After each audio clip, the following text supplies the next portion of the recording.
این لحظه اعلام رسمی عضویت کامل ایران در سازمان بریکس است.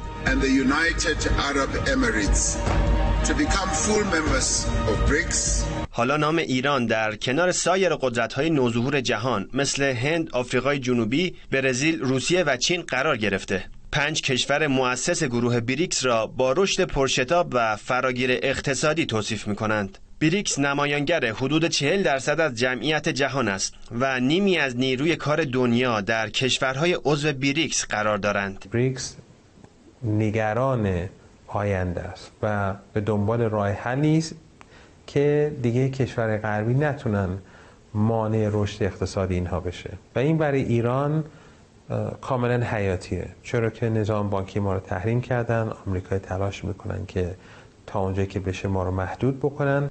این عضویت از ابتدای آغاز به کار دولت 13 به عنوان بخشی از اهداف سیاست خارجی کشورمان، آن هم در چارچوب چند جانبه گرایی تعریف شد. همان سیاستی که قبلتر موجب عضویت ایران در سازمان شانگهای شده بود. هرچه این پیوندهای اقتصادی، پولی، مالی تقویت بشه، اون سلطه اقتصادی و سلطه سیاسی آمریکایی که میخواد هژمونی یک جانبه خودش رو اعمال بکنه و حفظ بکنه تضعیف میشه. برای درک اهمیت بریکس بد نیست مروری بر آمارهای اقتصادی داشته باشیم. 5 عضو مؤسس این گروه بیشترین سهم از تولید ناخالص داخلی جهان، یعنی معادل با 25% از آن را در اختیار دارند. بیشترین سهم در مقایسه با بلوک‌های اقتصادی رقیب مثل گروه G7. جمهوری اسلامی ایران از ظرفیت‌های کم نظیری برخوردار است و آمادگی دارد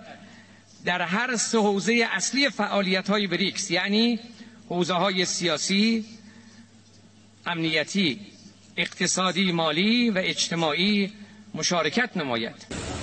حالا اما اولین نشست اعضای بریکس پس از عضویت رسمی ایران در فقدان رئیس و وزیر خارجه دولت 13 در روسیه برگزار می شود. محمد حسن نیکبین، خبرگزاری صدا و سیما.